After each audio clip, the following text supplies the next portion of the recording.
Hoy quiero hablarles sobre visualización de datos y un poco sobre cuál es qué cosas hacemos en investigación en visualización de datos, básicamente. Y temas que yo cuando empecé el doctorado no conocía y tal vez quiero hacerlos un poco más público para que ver si hay gente que está interesada en colaborar y en desarrollar esta especialidad por Perú. Vamos a ver. Un poco sobre mí. Bueno, Pablo ya mencionó que hice mi maestría en UIC y ahorita estoy estudiando mi doctorado. Y durante este tiempo he trabajado en bastantes temas en visualización y en temas de realidad virtual. Por ejemplo, en este escenario que ven acá es un ambiente que tenemos en el laboratorio llamado Cave 2, donde es un ambiente de realidad virtual enorme, en donde solo te pones unos lentes como los que vas a ver en las películas en 3D y puedes empezar a interactuar con las pantallas. Y este es un trabajo que hicimos para ayudar a pacientes que tenían un stroke, sufrieron un derrame, para poder ayudar en su rehabilitación. Pero también he visto temas de sostenibilidad, trabajos con personas en bioingeniería y cosas así. Y bueno, mi laboratorio es EBL en UIC y nos caracterizamos por hacer data visualization.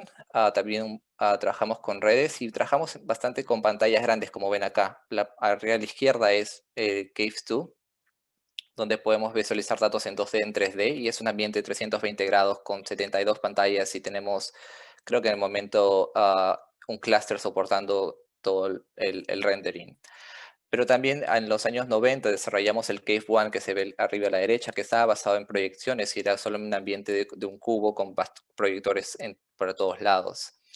También lo que ven abajo a la izquierda son el aula donde dictamos las clases, que incentivamos mucho a los alumnos a que hagan proyectos que puedan aprovechar estas pantallas gigantes y ver cómo la interacción cambia cuando tienes esta disponibilidad. También trabajamos mucho con sensores y cosas así para ver qué interactividad puede mejorar la colaboración entre las personas.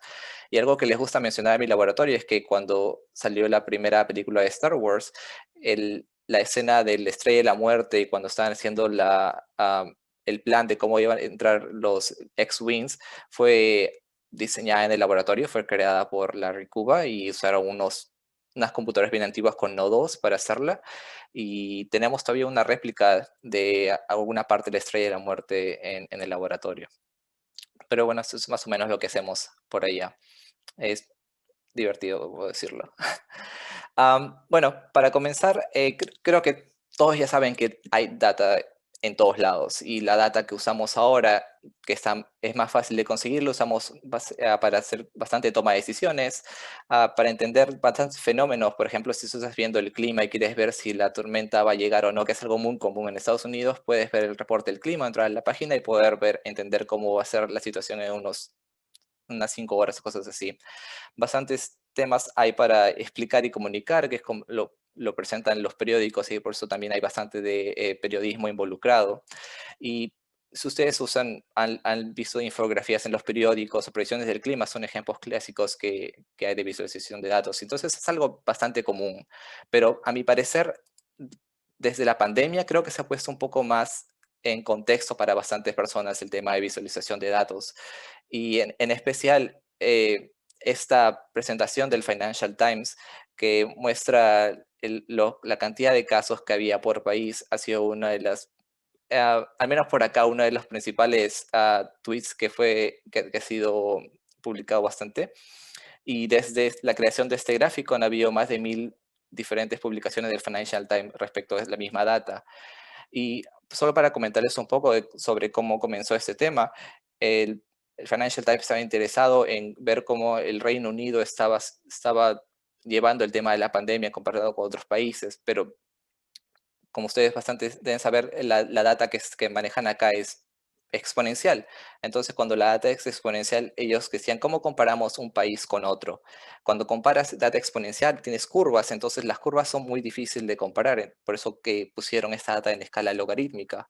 Entonces, resulta más sencillo comparar datos en escala logarítmica que son más lineales y puedes predecir cosas como posiblemente con estas líneas en gris, posiblemente la cantidad de infectados se va a duplicar en 3 días si seguimos al mismo ritmo, no. Entonces, con eso ha sido más fácil comparar los datos y por eso se volvió bastante popular. Y sé que bastantes personas en Perú también han estado reportando este tipo de información. Lo interesante acá es que John Murdoch, que fue el creador o el líder del equipo de visualización del Financial Times, comentó hace poco en un workshop, en una conferencia de visualización, las experiencias que tuvieron al respecto en la creación. Y algunos de los temas interesantes es que si bien ellos presentan la data de la manera más objetiva posible, al final los datos son bastante personales y políticos. El tema personal va que tal vez la fuente de información te hace confiar o no más si la data es real o no. Tú tienes ciertas ideas o has escuchado cosas en algún lugar y tratas de llevar esas ideas a la visualización que estás viendo y a veces confías o no en ellas. También son bastante políticas porque puedes decir algo como, bueno, ¿por qué no muestras la escala exponencial? Estás tratando de engañar a la gente que estamos viendo bien o no. Y es bastante de las confusiones que tiene la gente al ver datos. O cómo es posible que otro país no esté mejor que nosotros o no. Llevamos todas esas ideas cuando interpretamos los datos. Otro tema interesante es cómo facilitar el entendimiento de lo que estás viendo. Uno de los principales problemas, creo que bastante gente, es que le digas que la escala era logarítmica, pero como ya expliqué, tiene bastantes ventajas. Otro de los temas era cómo trabajar con estos datos, que son datos bastante ruidosos. Si hay gente acá que está trabajando con esos datos, sabe que en los fines de semana a veces se reportaban más datos, entonces los datos, la cantidad de reportes por día no se veía un crecimiento normal. Entonces bastante gente suavizaba la data, le hacían un average de 7 días y eso también tiene cierta confusión, es como lo que pueden ver en el gráfico de abajo. John Murdoch mencionaba que ellos introducieron una diferente forma de suavizar los datos y al final le preguntaron a la gente qué preferían, que usabas el average de 7 días o este nuevo método, y al final la gente estaba más confundida.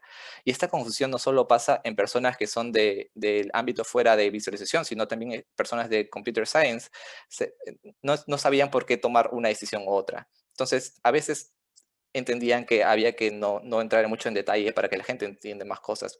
Y lo otro es que ha habido bastante contacto con el público.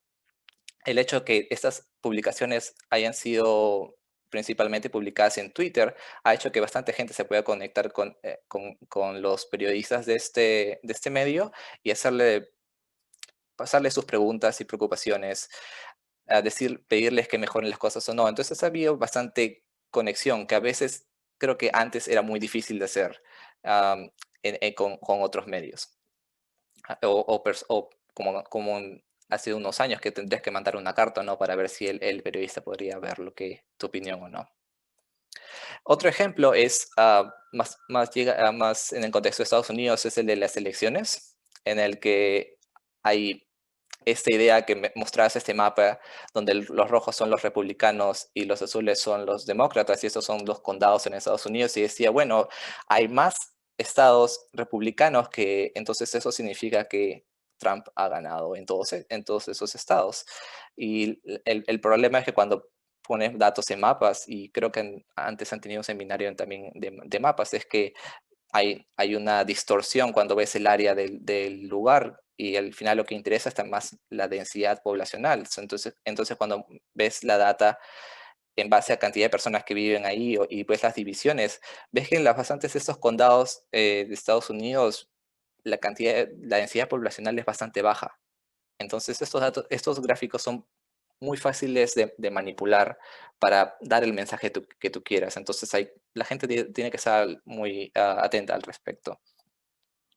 Bueno, hablando más sobre cuándo visualizar datos, la idea de Data Visualization es que podamos representar la data de otra manera. No solamente en el formato clásico, aunque ves en una tabla con bastantes números, pero tratar de llevar estos datos de una manera visual para facilitar la tarea que tienes que hacer. Por eso hay bastantes dashboards en las empresas que quieren ver cuál es el estado de efectividad del área, cosas así, porque permiten hacer resúmenes muy rápidos de cuál es la situación. Pero no siempre necesitas visualizar datos. si tienes algún método computacional que ya hace eso y tú sabes que funciona siempre, pues no necesitas poner data visualization ahí. La idea es que si tú quieres aumentar la capacidad de la persona y poner a la persona en, en un proceso de toma de decisiones, necesitas poner visualización de datos sobre la data. Pero si ya tienes algo que lo hace automáticamente, no sería el caso. Y es útil en bastantes temas, en bastantes etapas de un proyecto. Supongo que en la audiencia habrá bastante personas que están trabajando con datos y mientras están desarrollando modelos, empiezan a visualizar la data para ver si lo que están haciendo está bien o no. Luego al final hay bastantes que quieren entender cuáles son los resultados y es muy fácil presentarlos cuando presentas las datas como visualizaciones. Y el otro tema más relacionado con cómo funcionamos nosotros es que cuando ves los datos a través de manera visual, hay un gran ancho de banda que va a tu cerebro y gran parte del cerebro funciona procesando datos, entonces funciona de manera visual, procesando data visual, entonces es bastante efectivo. Pero también hay que mencionar que hay casos de investigadores que tratan de introducir otros canales como audio para poder complementar. Entonces, a veces ves esas fusiones. Y un ejemplo clásico de la importancia de estas representaciones es este gráfico, bueno, estos datos acá, que son 4 datasets, donde tienes ah, bastante puntos X e Y. Y si ves en la parte inferior, la suma, el average, la definición de estándar, todos los datos son iguales. Entonces tú pensarías, bueno, la distribución de estos datos debería ser bastante similar. Pero cuando los visualizas, estos gráficos son bastante distintos. La data, como la ves acá, es bastante distinta. Entonces, si tú no ves la data antes, posiblemente las estadísticas te pueden llevar a tomar decisiones equivocadas. Y este es el cuarteto de Ascombe, que es bastante clásico en introducir porque los datos son importantes. Unos más divertidos son que también puedes tener un T-Rex y todas las distribuciones de abajo, todos tienen las mismas estadísticas.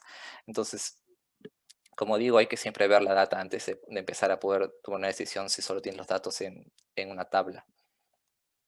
Y nosotros en el área de visualización de datos tenemos bastantes métodos para poder desarrollar estos proyectos, para poder desarrollarlos de maneras efectivas, así como en desarrollo de software tienen bastantes métodos para poder desarrollar un proyecto de manera efectiva. Nosotros también tenemos bastante teoría al respecto. Y este es un esquema clásico que es basado en una de las investigadoras más conocidas. Y, y lo que quiero mostrar acá es que es una cadena de eventos que hay que seguir. Primero, hay que entender quiénes son tus usuarios. Es lo que se llama la caracterización del dominio, porque si tú estás trabajando con alguien que está en biología, tal vez es muy distinto si estás trabajando con una persona que trabaja en astrofísica o cosas así. Que tienes que saber cuáles son las actividades que comúnmente hace, cuáles son las herramientas que más conocen. Y en base a eso puedes entender un poco mejor cuál es el mismo lenguaje que usas para comunicar los diferentes términos. Y es bastante común que tú vienes de un campo que, en este caso de ciencias de la computación, que es bastante distinto al área de dominio, que necesitas bastante tiempo para entender por qué es importante para ellos y qué cosa significa cada cosa. Luego tienes que saber qué tareas son las que realizan o qué quieren realizar. Y es algo bastante gris a veces, porque tu usuario puede decir, yo creo que si podemos ver por acá este tema, podemos encontrar tal cosa. Pero tú tienes que conceptualizar eso en específicas tareas. Por ejemplo, comparar dos puntos, en encontrar outliers en tu data o cosas así. Nosotros tenemos una taxonomías que se van desarrollando y al final, si tú puedes abstraer estas ideas, puedes llevarlos a puntos comunes. Otra cosa es qué data vas a mostrar y muy importante es que la data esté disponible. En bastantes de los proyectos que tenemos, el científico necesita ver bastante data, pero conseguir la data a veces es imposible porque es privada o la data puede ser bastante grande. En el campo de simulación de fluidos, tener un segundo de la data pueden ser 5 gigabytes. Entonces luego tienes que saber, ¿tengo suficientes recursos para procesar todo eso? ¿Cuánta de esa información necesitas ver? Entonces, hay bastante temas que tienes que entender de la data. Hay que clasificar la data por tipo de data, hay que entender si hay temas de uncertainty, que a veces no sabes si los datos puedes pronosticarlos de manera segura. Am, Luego tenemos el tema de cómo vamos a visualizar esta data, que es un tema de codificación visual, que sería, esta data la quiero ver con un gráfico de barras o con un gráfico de línea. ¿Cómo tú piensas representar este dato de manera visual? Eso es lo que es la codificación visual. Pero cuando estamos hablando de la mayoría de estos proyectos son interactivos, hay que proveer interacciones. Quiero que cuando pase el mouse sobre esta data me muestre la data relacionada. Quiero que si selecciono un punto se iluminen todos estos gráficos y se filtren automáticamente. Hay un número muy grande de interacciones que se pueden soportar cuando es posible hacerlo, por ejemplo, en web o una aplicación para computadora. Es muy distinto el caso cuando quieres hacerlo para temas estáticos como una versión impresa, pero cuando tienes un medio digital hay bastante tema de interacción en el que puedes explotar. Y luego tienes el algoritmo, que como decía, si la data es bastante grande, tu algoritmo tiene que responder bastante rápido, porque si no, no vas a esperar, una aplicación que demora 10 segundos en darte una interacción no va a ser algo que tu científico vaya a apreciar. O que tu usuario final no sea científico, sino una audiencia general vaya a apreciar. Entonces hay bastante temas acá.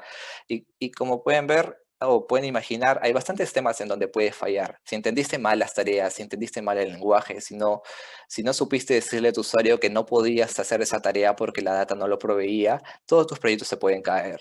Entonces hay bastante teoría que se ha desarrollado y que son artículos que normalmente los alumnos en esta carrera se familiarizan para saber entender ellos mismos cuando estén en un proyecto real qué es lo que tienen que tener en cuenta.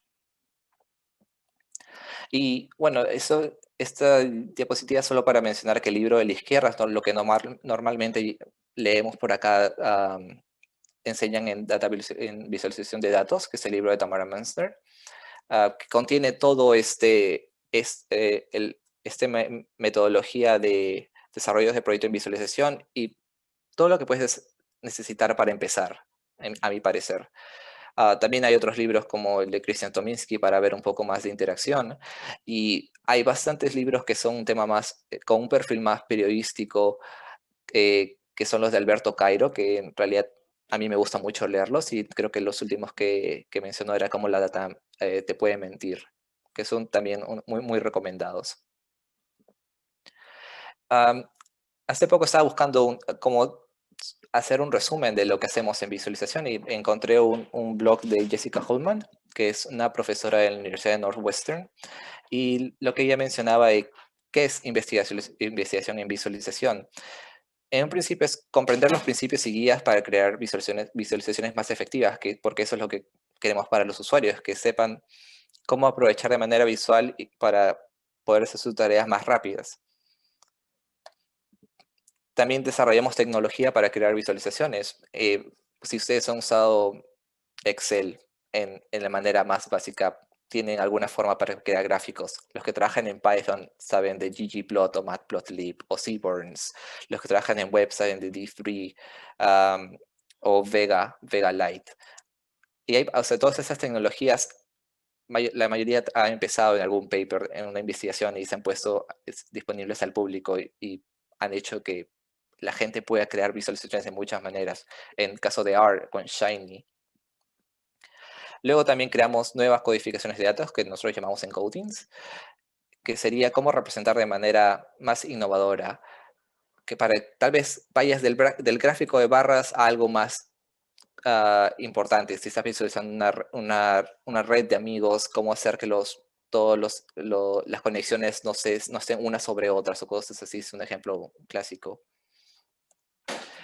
Y para saber si unas cosas son efectivas o no, hay bastante evaluaciones que hacemos. La mayoría de las evaluaciones son con usuarios que podemos reclutar y haces un estudio estadístico donde puedes determinar si las tareas que has querido que tu sistema haga las hacen correctamente o no. Entonces, también hay algunos estudios que usan Amazon Turk para poder tener acceso a más personas, porque normalmente los estudios de laboratorio son muy pequeños. El otro tema es facilitar el análisis de datos, que eso es complementario con las tecnologías cuando ya provees una herramienta para que las personas puedan tomar decisiones. Y comunicar los datos para poder tratar de hacer que la data no mienta, o si tu data es complicada, puedes hacerle entender a tu usuario de cómo debe leerla y cómo él puede entenderla. Es bastante tema de storytelling, que puedes verlo en los periódicos como en el New York Times. Es bastante usada. Y luego las teorías de visualización, que son todos los métodos formales en los que son las recomendaciones de cómo crear visualizaciones, dónde pueden fallar. Hay bastante tema de cómo desarrollar lenguajes de visualización, como lenguajes declarativos en el caso de Vega y demás. Y bueno, son bastante temas en particular y puedes decir, bueno, ¿dónde está todo resuelto? La verdad es que no.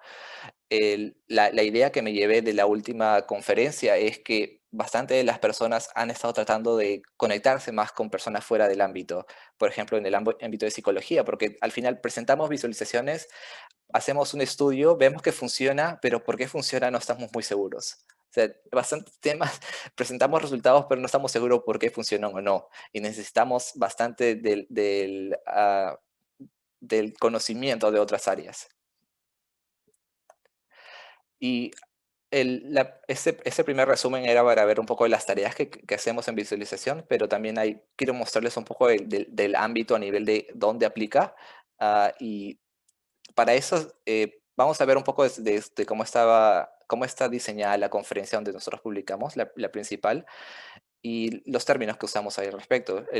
Hay cierta categoría que se llama Infovis, que es Information Visualization, que son cuando trabajas con data abstracta, como tablas, texto, cuando analices datos de informes de periódico, por ejemplo.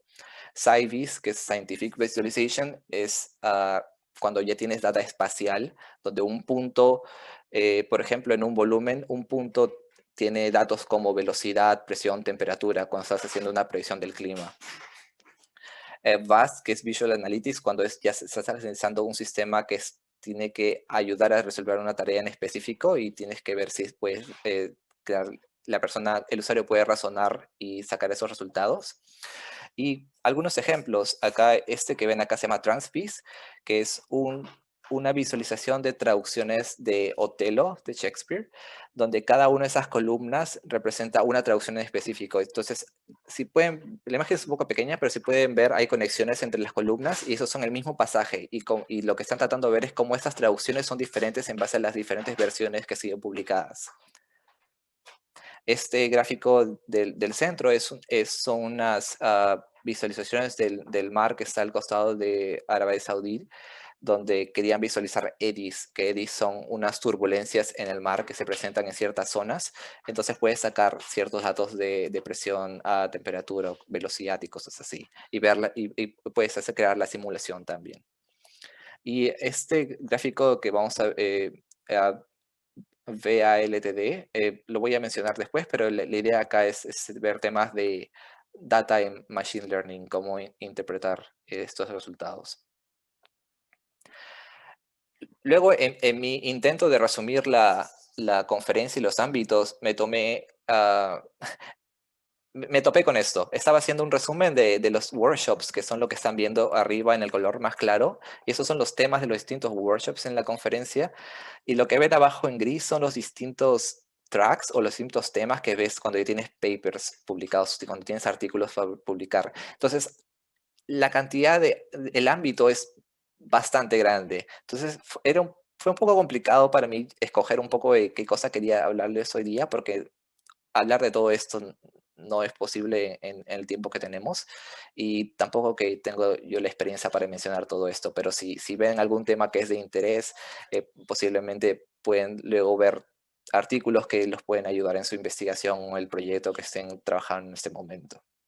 Pero vamos a empezar con uno de estos temas en particular. Lo primero, y lo que me parece muy relevante y que ha sido muy publicado en los últimos años, es el tema de data literacy o cómo entender visualizaciones. Y la idea es que si tú puedes entender las representaciones visuales que ves en una gráfica, puedes generar conclusiones sobre lo que estás viendo. bueno, es algo obvio, ¿no? Creo, pero el tema es que también que entender visualizaciones, representaciones visuales simples pueden ayudarte después a ver cosas más complejas. El tema es que esta no es una habilidad común y si yo trato de recordar si me enseñaron en el colegio a entender visualizaciones, tal vez la vi en alguna clase de matemática o algo así, pero no recuerdo que haya un entrenamiento formal en el que se trate de desarrollar esta habilidad. Y el tema es que es un problema no solamente a nivel de colegio, sino hasta bastantes temas, personas a nivel universitario. Y cuando ves personas en ingeniería, no pueden hacer interpretaciones correctas de algunas gráficas. Y esto es basado en unos estudios que se hicieron en Estados Unidos. Y cuando hablamos de representaciones complejas, un ejemplo es el que ven acá. No sé si pueden hacer la conexión, pero lo que están viendo es una representación del mapa de Estados Unidos en una proyección Mercator, en el que cada cara que ven ahí es un diagrama de Chernow. Y lo que pueden ver es que cada cara tiene diferentes expresiones faciales. Y lo que hace es que cada uno de estas expresiones está diciendo algo sobre la data. La boca puede decirte, puede estar mapeada a una variable, los ojos a otra, las cejas a otra, y ven también que las bolsas debajo de los ojos o la papilla también menciona algo más, ¿no? Entonces, es más complejo ver esto que ver un simple gráfico de barras. Entonces, entender esto también demora un poco más. Am, este, lo que vamos a ver ahora es un paper que se llama, que veía el tema de descomponer visualizaciones para poder enseñárselas a las personas. Y es un paper que revisé para mi qualifier en la universidad, entonces lo conozco un poco. Y el tema va así.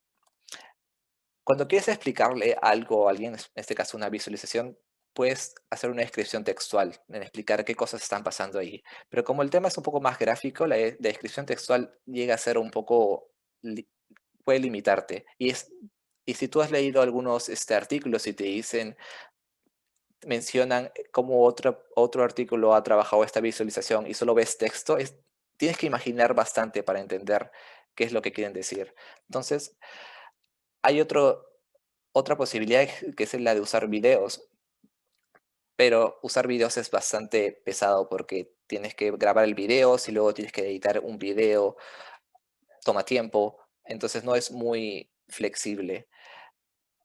Lo que estamos haciendo ahorita, que es ver una diapositiva, es la opción intermedia y es un poco más flexible y con temas como hacer tus ediciones en GIMP y ponerlas en Prezi o en PowerPoint.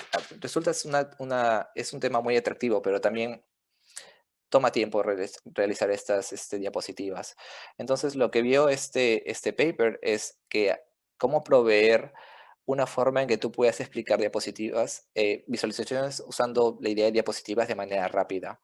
Y para eso también hay que entender cómo quieres explicar una visualización. Por ejemplo, si tienes un scatter plot como el que tenemos acá, lo puedes considerar una unidad visual, donde estás viendo cierto tipo de datos y puedes entender que la posición en el eje X o Y te indica algo, el color te está indicando otra cosa, el tamaño del círculo te indica otra cosa. Entonces tienes como una, dos, tres, cuatro variables mapeadas ahí. Cuando ya combinas este scatterplot con más scatterplots, ya tienes una vista, se vuelve algo más complejo, ¿no? Entonces tú entenderías que primero tienes que explicar la base, la unidad visual, y luego vas a explicar una vista. Luego tienes relaciones independientes, que pueden ser un gráfico en el que tienes un gráfico de barras y encima una línea, un line graph. Y si ves una u otra, en realidad no dependen una de otra, entonces puedes explicar el gráfico de barras primero o el gráfico de línea primero y al final puedes tener el mismo resultado. Hay algunos casos en el que las relaciones son dependientes. En el caso de estos círculos concéntricos, si se dan cuenta en el resultado, el segmento de verde acá se está dividiendo en dos. Entonces representa una relación jerárquica. Y el tema acá es que no puedes explicar el gráfico exterior si no explicas primero el interior, ¿no? Para tener una secuencia lógica. Entonces, todas estas ideas son los que este paper trató de sacar y poner en la mesa para poder entender cómo es que podemos explicar cosas mejor. Y podemos aprovechar bastantes de las herramientas que hay para crear visualizaciones. Por ejemplo, este gráfico, de nuevo el scatterplot con el gráfico de línea que tenemos acá, al final en web se puede ver como un SVG, que es un lenguaje en el que puedes poner gráficos vectorizados. Y se ve algo como en el código que ya ves en la web, como lo que estás viendo acá. Hay un grupo que es el axis, que sería estos ejes. Hay un grupo que sería lo que ves el scatterplot, donde ves cada uno de los círculos y tienes propiedades para ver el color, que el color te está diciendo algo. Y luego tienes el gráfico de línea que eh, puede estar representado por un path, por un camino de puntos que representa esto en la web. Entonces, basado en que tenemos esta información, lo que hizo este paper fue presentar una interfaz gráfica para poder crear tus explicaciones visuales. Lo que ven acá en la parte superior, en A, es el gráfico complejo que se quiere explicar.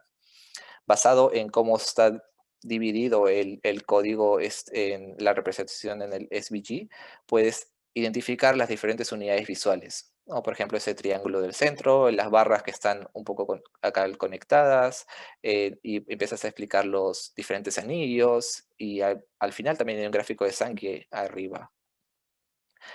El tercer tema es el orden, ¿no? Cómo explicar este tema. Entonces, lo que hace la herramienta en este caso es basado en el encapsulamiento, te dice cuáles son las que dependen de otras. Entonces, el primer orden sería las que dependen de otras, deberían ir primero. Y luego, ¿cómo presentar los elementos visuales? Presento primero el color o el tamaño. Entonces, hay bastante teoría de qué cosas impactan más en la persona y la herramienta toma esto en cuenta para recomendártelo. Entonces, tú ya puedes crear tus animaciones empezando con lo que la herramienta te recomienda y tú puedes empezar a editarlo como veas conveniente. Puedes ponerle texto, puedes poner preguntas para que cuando la gente vea la visualización pueda estar segura de lo que entiende, lo que está viendo y cosas así. No, una aplicación bastante interesante. El problema es que luego que salió este paper no he visto que solo haya sido aplicado en la práctica en- en ningún lugar fuera del laboratorio. Así que hay todavía ese límite, ¿no? Vemos mucho de lo que podemos crear, falta mucho de cómo ponerlo en práctica para la gente en la audiencia más amplia.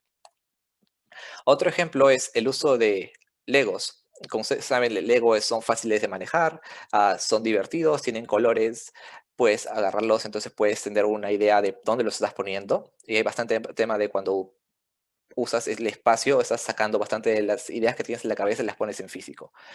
Y este experimento que hicieron acá fue en Wisconsin, donde fueron en una biblioteca un fin de semana y se entrevistaron con bastantes familias y niños y les pidieron que llenen esta encuesta de acá, en el que si ven cada una de estas líneas es una pregunta y las preguntas en la parte de abajo son un poco más directas, como por ejemplo, si tienes una edad de 0 a 5, pon un bloque rojo. Entonces, las respuestas van a estar como una columna, ¿no? Bueno, al final, cada una que ves, una de las columnas que ves acá es la respuesta de una persona. Cuando estás yendo más arriba en las preguntas, hay temas más abstractos, ¿no? ¿Qué color representa amistad? ¿Qué color representa justicia? Y le estás preguntando esto a un niño.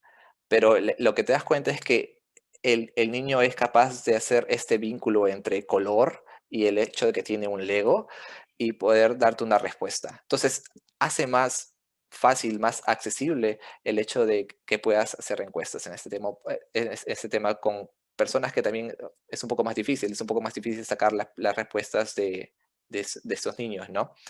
Uno de los resultados interesantes fue que cuando le preguntaban ¿cómo representas amistad? Algunos niños decían, bueno, amistad es blanco y negro, entonces no puedo escoger uno de los dos, escojo un color intermedio. O varios decían, bueno, yo quisiera tener una pieza de Lego que en realidad esté dividida para poner más, porque yo no lo puedo representar con un solo color. Entonces pasa ese nivel de complejidad que es bastante interesante con una herramienta que es muy fácil de conseguir. Y hasta donde sea, hay bastantes clases de visualización en escuelas en Canadá que usan Legos como uno de los primeras actividades para los alumnos.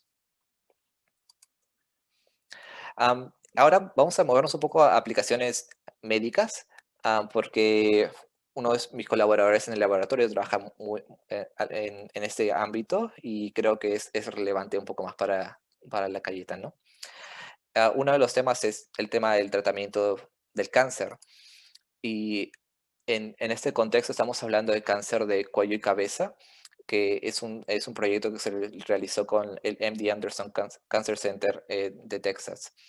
Y la idea es que cuando tienes un paciente de cáncer y le hacen una examinación, tienen que crear un plan de tratamiento, que consiste en aplicar generalmente cierta dosis de radiación a una zona para poder tratar el cáncer, ¿no? Y el problema es que hacer un plan demora en promedio una semana, o al menos eso fue lo que reportaron. Entonces, si tú ya encontraste una persona que está en una situación crítica y tienes que tomarte bastante tiempo para hacer un plan, puede ser muy contraproducente. Y luego está el tema de que tienes que seleccionar el área, y dependiendo del área donde vas a aplicar la radiación, hay bastantes órganos que se ven afectados por la toxicidad de la terapia. Y quieres tú minimizar esos efectos porque eso puede traer consecuencias a largo plazo. La idea que se desarrolla mucho en este ámbito es el tema de medicina de precisión, que es el que tú puedas agarrar la data de otros pacientes que son similares a ti, tal vez en edad, en raza, en algunas otras variables, o el tema del estado del cáncer, y puedas aprovechar los datos de cómo otras terapias se hicieron para esos pacientes y si esa terapia puede predecir cómo sería tu terapia. No, también tienes los resultados de la terapia, entonces puedes crear modelos en base a eso.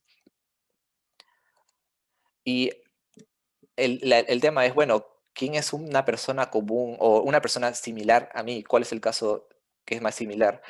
Y, y es complejo ver ese tema porque hay como 50 variables que se están tomando en cuenta, pero también hay el tema de la posición de estos órganos. Y es un tema que en las bastantes medidas de métricas para calcular similitud no es muy usada. Entonces, en ese paper que hizo mi compañero de laboratorio, tomaron estas medidas de la posición de cada órgano como parte de la medida de similitud. Y el resultado es algo como lo que ven acá. Vamos a explicarlo un poco. Lo que están viendo acá en morado sería una representación en 3D de los distintos órganos que se ven afectados. Si ven en la parte superior, esto debería darles una idea de que estos son los ojos. Por acá está la cara y el cuello. Y los datos normalmente te dicen el centro del órgano, pero lo que está mostrando acá es un poco la forma, ¿no? Y el color lo que está mostrando es las zonas que se ven afectadas. Por un más rojo significa más radiación, lo que están en negro significa el área donde está el cáncer. Eh, si ven luego los gráficos a la derecha, serían las personas que son más similares a ti, ¿no? Y tú puedes empezar a interactuar y mover esta gráfica de un lado a otro para poder analizar en 3D cuál es el estado de esos pacientes que son los que podrían darte la posible terapia. Pero como decía, acá detrás de esto hay un algoritmo que te está prediciendo cuál sería tu terapia. Entonces, eso es lo que representan estos gráficos a la izquierda. Primero tienen esta proyección de las variables de un espacio de 50 dimensiones a 2 dimensiones, en el que los colores significan las personas comunes según un tratamiento. Y tienes 3 vistas. Normalmente cuando lo ves en la vista de órganos, estos colores están agrupados en clusters, que están bien separados, pero cuando usas el volumen del tumor como un factor, puedes ver que el clúster se dispersa, porque al final estás haciendo una proyección de datos. Entonces, esta vista les ayuda a los médicos que están trabajando al respecto de ver qué tan preciso o qué complicaciones puede tener el método. Y la idea es encontrar los puntos que son muy distintos. En este caso acá la cruz significa el paciente. Y lo que están viendo abajo son, por cada columna es uno de los órganos que tiene la persona. Y la cruz en amarillo significa el nivel de radiación que se usaría para ese órgano. Y debajo ven los otros círculos, son los datos del resto de pacientes comunes. y las predicciones serían las que están en azul. Entonces pueden ver que en algunos casos te dice, deberías poner menos radiación acá o más radiación acá. Entonces, mientras ellos han estado desarrollando ese algoritmo, han estado haciendo bastantes iteraciones con el usuario para poder ver esto me hace sentido o no. Entonces, normalmente lo que quieres es que tu predicción y el dato de verdad estén lo más juntos posible. No, entonces la idea de este proyecto fue el poder comparar estos resultados de este algoritmo. Otro avance que hicieron después de este proyecto es el ver los ganglios linfáticos, que son esas estructuras que tienen acá en el cuello, que los puedes representar de manera con estos nodos y este grafo que tienen acá. Lo puedes representar también en 2D, viéndolo de manera lateral y usando los colores para representar si los ganglios afectados están en los dos lados del cuello o en uno solo. En este caso, el verde representa que están a los dos lados, el azul que está al lado derecho, creo, y en un paciente abajo el morado significa que está al lado izquierdo, pero para estos nodos 2A y 2B están afectados los ganglios de los dos lados del cuello. Entonces, cuando quieres explicarle a los doctores que los pacientes que tienes has podido dividirlos o agruparlos en bastantes clústeres en base a algún criterio, puedes usar un dendrogram, como el que ven acá, en el que tal vez lo que separa un clúster de otro es si el paciente necesita usar tubos para alimentación, que sería el feeding tube, o han tenido problemas de aspiración luego. Y esa es una estrategia que empiezas a dividir los grupos de manera jerárquica, pero al final, cuando le dices al usuario, al final le quieres explicar por qué has tomado estas decisiones, lo que se mostró acá es que le pusieron estos gráficos de resumen para ver, estos son casos representativos. Entonces, son casos representativos, ahora tú tienes que sacar la conclusión de por qué hicimos esto. Entonces, es un poco complicado la comunicación. Lo que hicieron en una nueva versión es poder poner un esquema como este, que es como una versión frontal del cuello, que también representan los diferentes ganglios, pero ahora representan en colores las zonas afectadas. Las líneas negras representan los ganglios que dan mayor explicación de por qué este grupo es común, es un grupo común. Y en el gráfico de abajo se usaron bastantes variables para poder representar las variables más características de este grupo. Y uno de los temas que notamos bastante en comparar datos es que la forma es bastante simple de identificar, ¿no? Rápidamente puedes ver que este dato que está en el clúster 4, el N2C, es bastante distinto al que está acá, ¿no? Entonces, la forma rápidamente ayuda al usuario a identificar qué cosas son distintas y luego iría al gráfico de arriba a analizar un poco más de manera espacial la data. Entonces, este es un ejemplo de integración de datos espaciales y no espaciales. Otro ejemplo es Bactogenie, que también fue desarrollado por Gillian, que es la chica de acá a la derecha, que también es parte de mi laboratorio. Y la idea acá era analizar secuencias de genes en una bacteria. Entonces, las bacterias pueden tener bastantes mutaciones y, y la idea es que si tú encuentras zonas comunes entre estas secuencias, pueden identificar que estas cumplen ciertas funciones específicas. Pero también es interesante encontrar disimilitudes. Entonces, la idea acá era que las herramientas para este año, para el 2015, creo que las herramientas visuales podían comparar a lo más 10 secuencias al mismo tiempo y nosotros tenemos bastantes pantallas bastante grandes, entonces la idea allí fue, bueno, ¿cómo podemos condensar toda esta información en las pantallas? Podemos poder hacer el alineamiento de secuencias, poner interacción y ayudar al usuario a ver todo el espectro de las secuencias que tienen de una bacteria, ¿no? Entonces, pueden ver en esta pantalla que si bien hay datos bien, hay un patrón acá de estas secuencias en amarillo, acá hay dos que no tienen esta información. Entonces esto puede dar la idea de que, hey, hay que investigar ahí. Entonces le estás mostrando la data y luego tú tomas la decisión de dónde quieres empezar tu investigación.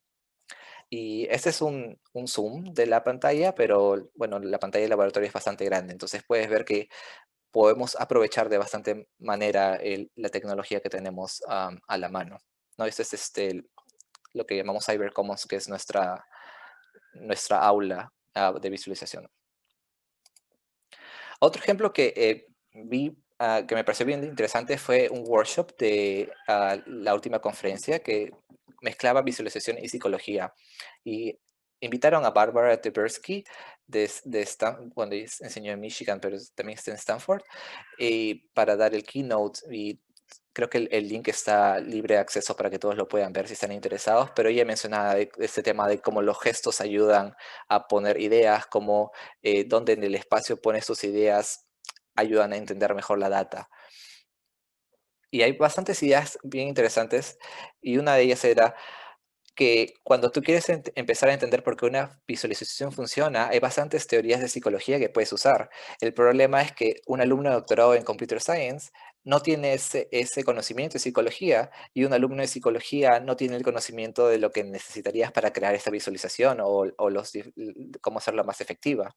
Entonces hay un problema de conexión que en este caso ellos estaban analizando a nivel doctorado y para mí es una pregunta que le haría a la universidad en ver si es posible hacer esta combinación a nivel pregrado para que los alumnos ya tengan estas ideas de que lo que van a hacer no es algo independiente, si van a necesitar saber o trabajar con bastantes personas.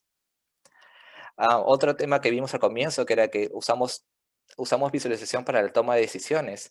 Y hay una teoría que te dice que cuando ves una visualización, a veces tomas la decisión por intuición, o sea, actúas rápido y tomas la decisión, o a veces empiezas a pensar de manera más racional, empiezas a empezar a trabajar los números y puedes tomar tu decisión en base a eso. Pero las preguntas son si hay algunos gráficos que hacen que te provocan uno de estos tipos de razonamientos sobre el otro. Lo que puede ser bueno en algunos casos o puede ser bastante contraproducente si es que tienes que tomar una decisión muy importante y la visualización te llevó por el camino equivocado o afectó tu paciencia. Entonces, estas son preguntas de temas de visualización y psicología que no entendemos, que son campos que queremos explorar o campos que ustedes pueden explorar si lo ven interesante. Y abajo está el artículo si quieren seguirlo. Otro tema que me pareció bastante interesante es el estudio de seguimiento de los ojos cuando estás viendo una visualización y el expositor presentaba esta conexión de bastantes campos. Entonces pueden ver que cuando trabajamos en esto hay bastantes temas que tenemos que tener en consideración y usualmente los estudios de usuario tienden a decir nuestra visualización fue más efectiva o no, pero no sabemos por qué. Y el tema de estudio de ojos, eh, de seguir tus ojos cuando estás viendo una visualización es bastante interesante, lo usa mucho en videojuegos, pero también, por ejemplo, acá para seguir tus ojos en un mapa, si quieres ir del punto rojo al azul, la línea roja está indicando cómo se movieron tus ojos. Pero cuando hay tareas más complicadas, puedes ver que tus ojos están yendo sobre todo el mapa. Y eso puede tal vez indicar que estás confundido o que no entendiste la tarea o que estás tomándote más tiempo para procesarlo, ¿no? Hay bastantes temas que analizar por acá. No sé si tenemos alguna pregunta por ahí, Pablo, o puedo continuar. Sí, tenemos una pregunta que siento que está un poco relacionada con lo que estás comentando. Dice, ¿quiénes pueden dedicarse a la investigación en visualización? ¿Es específico para ingenieros informáticos o aquellos que se dediquen a analizar data como estadísticos u otros? Es una muy buena pregunta. Yo creo que am, la visualización es mejor cuando tienes mayor diversidad de conocimientos, de dominios. Y yo conozco personas que han trabajado en biología, han comenzado en biología, han hecho su máster en biología y luego se fueron a Computer Science a hacer visualizaciones porque han traído todo su conocimiento de que ellos entendían el tema de genes y todo eso y ahora quieren visualizarlo. Hay personas que conozco que han trabajado en diseño o que han hecho cine de, como carrera previa en arte y luego van a visualización. Hay personas que vienen de letras, que hacen o que hacen periodismo, cosas así. O sea, no es una... creo que lo bonito es que no hay una restricción de que para entrar acá necesites básicamente ser ingeniero o cosas así. Hay en bastantes, a veces hay bastantes requerimientos en el que tienes que entender la data, ¿no? Hay algunas clases de estadística que creo que todos es recomendable para todos, si bien vienes de un campo u otro, pero cualquiera podría entrar y no estoy muy seguro si hay alguna recomendación de los sílabos que hay, las currículas que hay para este campo, pero al final yo creo que cualquiera con algún dominio podría participar. Ok, entonces, ya veo que el tiempo me está ganando, pero vamos a movernos a otro ejemplo que quería, que es muy común ahora, y es el tema de inteligencia artificial y el tema de visualización. Porque bastante ustedes supongo que han trabajado en modelos de machine learning o deep learning y saben que, bueno, son difíciles de interpretar. No puedes dar una foto y la foto te puede, tú quieres que el modelo te diga si ese es un gato o un perro. Y es un modelo bastante inocente, pero si ya estás tratando temas más complejos, pues si estás pasando una mamografía y quieres saber si hay cáncer o no, no solamente quieres decir si hay o no, sino quieres indicar tal vez por qué, si puedes reducir esto a una zona o algo así, eso puede ser más beneficioso para el usuario que sería en este caso un médico, ¿no? Y el problema es que hay poca transparencia en el proceso, hay bastantes regulaciones que están entrando, especialmente desde la Unión Europea. Entonces, bastante de la gente que quiera usar un modelo en algún sistema van a tener que explicar por qué tomaron unas decisiones. Y es un tema bastante común, por ejemplo, en el tema de préstamos en bancos, explicar por qué tomaste una decisión o no, o por qué le negaste un préstamo a una persona u otra. Es bastante complejo. Am, entonces hay temas de si podemos confiar en los modelos. Han habido estudios de colecciones de estudios sobre todos los artículos que han habido al respecto y hay más de 250 papers referenciados en un solo estudio. Y también depende bastante de quién eres tú, ¿no? Si eres el arquitecto que estás evaluando una arquitectura y quieres ver dónde está fallando, si eres el modelador que estás trayendo un dominio específico y tratando de aplicarlo a un campo en particular, quieres saber si este modelo va a funcionar o no. Y si eres el usuario final, no te interesa todo lo que está detrás, sino te interesa un poco saber por qué un modelo tomó una decisión u otra. Y ese es todos los conceptos que van a ver ahorita en Human in the Loop, de poner a la persona en el centro de estos modelos y no dejar al modelo solo, sino que sea una colaboración. Y el ejemplo que les quería mostrar es sobre carros autónomos. Y ustedes se imaginarán todos los desarrollos que hay ahorita de Tesla, Waymo u otras empresas. Cuando quieres poner el carro que maneje solo, va a tener que identificar todos los objetos en la pantalla. Entonces usa bastante detección de elementos, usa segmentación de elementos para determinar qué cosas son pistas, qué cosas son veredas, qué cosas son edificios o cosas así. Si han tenido la oportunidad de ver unas demos de cómo funcionan estos sistemas, hay una cantidad impresionante de modelos funcionando al mismo tiempo y es bien interesante. En este ejemplo en particular, que fue el mejor paper en, en la conferencia de visualización, lo que hicieron estos investigadores de Bosch fue analizar los semáforos, fue analizar cuándo mi modelo de detección de semáforos y detectar la luz falla. Y no, es no solamente un tema de sacar una tema como el qué tan preciso es mi modelo, sino entender por qué falla. Y en este caso, ¿qué es entender por qué falla? Porque es imposible tener todas las condiciones en las que tu carro va a funcionar. Entonces tú quieres saber en qué condiciones necesitas prestarle más atención, porque si hay cambio en la iluminación, posiblemente el resultado sea distinto. Si la luz de semáforo es un poco particular en alguna zona, va a ser un resultado distinto.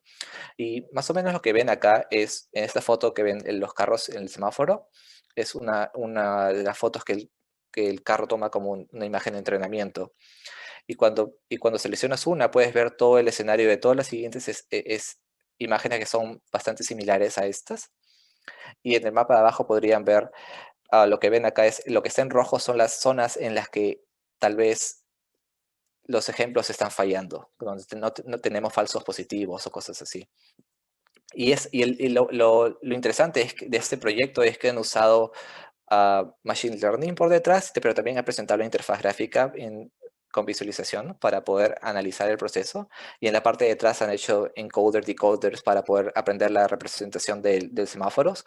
Entonces puedes encontrar tu imagen del semáforo en particular, cuáles son las herramientas, las características y poder crear redes adversarias para poder tratar de alterar estas imágenes y con eso crear un mayor ámbito de imágenes para entrenar y analizar las situaciones en las que fallas. ¿No? En este caso lo que dice acá que están buscando casos extremos. Entonces cuando detectas uno de esos casos extremos, puedes empezar a ver las imágenes en común.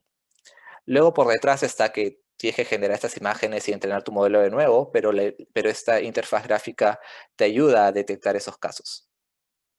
Es un poco para que vean que es bastante complicado el que simplemente creas un modelo y lo pongas en producción, sin considerar todos esos temas.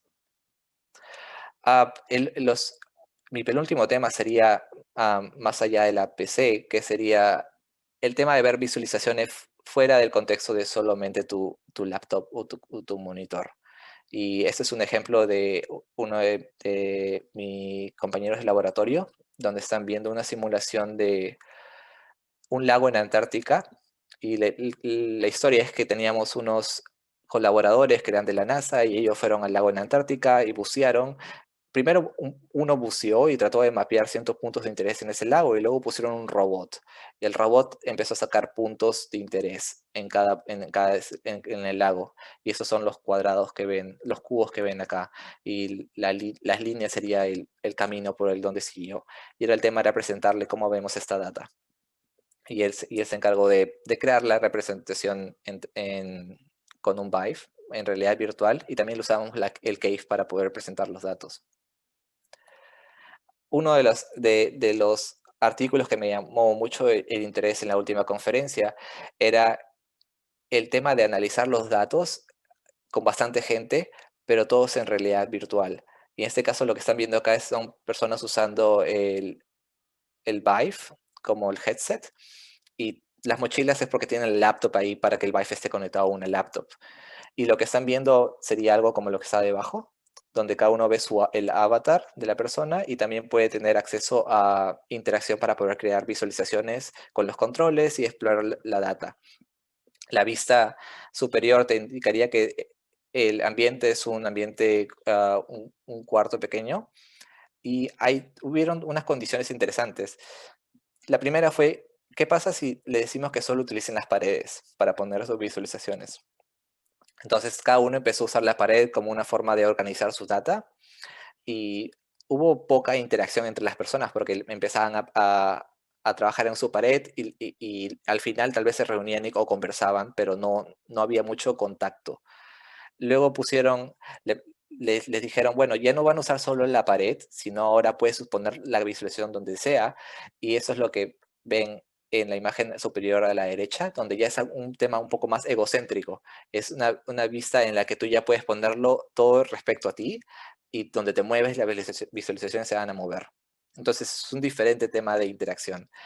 Y cuando ponían elementos como una mesa virtual, podían incentivar que las personas colaboraran, pero no era la regla. Entonces, al final, esto te ayuda a pensar de cómo las personas interactúan en un ambiente de realidad virtual. Puedes compararlo con un ambiente real. Y otras cosas interesantes fueron que cuando hablaban, hay personas que miraban a los ojos del otro avatar, pero habían otras personas que no les interesaba, porque en realidad no era muy, supongo, muy personal la conversación. Entonces hay bastantes consideraciones que se están desarrollando acá para poder crear diferentes ambientes que vayan un poco más de las limitaciones físicas que tienes en un ambiente real, ¿no? O las limitaciones de pantallas o cosas así. Y para terminar, les mencionaba que había bastante software y librerías que han salido de visualización, ¿no? De este campo. Por ejemplo, Polaris es un paper del 2002, pero esto al final llegó a ser Tableau, y Tableau, bueno, lo compró Salesforce y por una cantidad impresionante de dinero, y es bastante usada por bastantes empresas como la herramienta más básica para poder ver visualización, ¿no? Pero tiene un montón de capacidad. Otras herramientas como D3 para gráficos en la web o Vega, Vega Lite, que para usar lenguajes declarativos para ver visualizaciones, son temas que han salido de la conferencia, temas que han salido de personas trabajando en visualización y son herramientas que ahorita son bastante usadas por bastantes personas y han facilitado que bastante gente pueda entrar a este campo. Y con eso, lo último que quería decir es que ah, tratamos de entender bastante lo que sucede y no tenemos la respuesta para todos. Y lo que nos estamos dando cuenta en el campo es que necesitamos conectar más con personas que son de otros ámbitos, personas que están en dominios específicos como en medicina, como en psicología, como en arte o cosas así, para entender y poder entender mejor los porqués de qué es mejor o no en visualización. Y con eso terminaría y Pablo, ¿podemos empezar las preguntas? Y tenemos una pregunta justo por Facebook de Roger Quiroz. Dice, interesante el tema de psicología y computer science. Si podrías comentar algo más de detalle en qué tipos de casos aplicaría la sinergia en ambas carreras. Creo que el tema va mucho al por qué una visualización es mejor que otra. Hay casi todas si vemos el libro de Tamara Massner, en el que te dice cómo puedes codificar data, puedes codificarla por el tamaño, por color, por el ángulo. Y hay bastantes formas de hacerlo, pero una forma sobre otra es más efectiva porque llama más tu atención. Y al final esto va a un estudio de por qué esto afecta tu percepción o tu poder cognitivo. Y eso es un tema que cae en el ámbito de psicología, hasta donde yo entiendo, ¿no? Entonces, las teorías que podrían tener por ahí podrían justificar estas decisiones. Nosotros podemos medir qué cosas son mejores que otras, tal vez, haciendo unos estudios controlados, pero el entender de cómo funciona nuestro cerebro, cómo entendemos las cosas, creo que va un poquito más de lo que vemos en Computer Science. Genial. Entonces, bueno, seguimos tomando más preguntas ahora por el chat de Zoom. Entonces, siéntanse libres de preguntar tanto por los comentarios del Facebook o por el chat de Zoom. Vilma nos pregunta, ¿cuál sería el camino que nos recomendaría seguir para iniciar en esta área de investigación si venimos de otro campo? Ah, interesante pregunta. Yo creo que tal vez uno, depende mucho a veces de cómo quieres proyectarlo. Hay personas que son muy autodidactas y tratan de leer un poco al respecto y hay bastantes libros recomendados para empezar ah, y, y- y sacan resultados interesantes. Lo interesante de las personas que han empezado por ese camino es que han creado comunidades y hay una muy interesante que es la Data Visualization Society, que se creó hace un par de años porque no solamente nosotros hemos visto la desconexión, sino hay personas que están en visualización en práctica, o sea, que no son investigadores, usan visualización, pero son desarrolladores, son periodistas o cosas así, y ellos no conocen lo que nosotros publicamos y nosotros no conocemos lo que ellos hacen. Entonces había esa desconexión y este Data Visualization Society se creó hace un par de años y ha juntado a toda esta gente, ha creado esta sinergia entre las dos personas, entre los dos grupos, y ahorita creo que manejan un blog en Medium, manejan un Slack, entonces es más accesible para personas que quieren entrar al campo el decir, oye, me presento, yo estoy trabajando en este tema, ¿cómo podría empezar? Las respuestas van a caer muy rápido, porque la comunidad en visualización es una comunidad que bueno, no habla mucho. Entonces, hay bastantes formas de conectar por ahí. Si tienes otra posibilidad, es algo más formal el que buscas colaboradores, que es lo que bastante gente hace, que si estoy trabajando en un dominio y quiero hacer, yo tengo el conocimiento de algo, pero necesito otra persona, necesito ese vínculo, buscas un estudiante que está haciendo algo, un profesor que está trabajando en visualización o algo similar, y por ahí se empiezan a armar las colaboraciones. O sea, yo veo esos dos temas, también depende del tiempo, acceso, cosas así, pero creo que The Data Visualization Society ayudó un montón a estos personas que trabajan en la práctica a conocer un poco más cuál es el nivel de investigación y temas de artículos o cosas así. Sí. Entonces, seguimos tomando más preguntas por si hubieran. Hay un comentario aquí de Jorge. Dice si podrías compartir la presentación. Yo supongo que sí, borraré las notas que tengo por ahí, pero de ahí la pasaría para ti, para que la compartas, supongo, ¿no? Sí, sí, genial. Lo podemos compartir justamente por el Facebook, para que lo chequen ahí, porque de otra forma, probablemente también podemos mandar el link a los inscritos. Estoy viendo si tenemos más preguntas. José Rivera nos comenta súper bueno. Vilma dice gracias, justo a la pregunta que había hecho. Si no hubieran más preguntas, muchas gracias Juan por tu tiempo, por la presentación muy interesante. Siento que esto nos da un panorama muy detallado y quien quiera entrar en el área de visualización, siento que es un área muy, muy transversal al accionar de la ciencia en general, no solo a la computación. Creo que tiene un punto de partida. Entonces, muchas gracias Juan. Sí, Vamos. no, gracias a ti. Si hay algo en lo que pueda ayudar después, pueden contactar por email.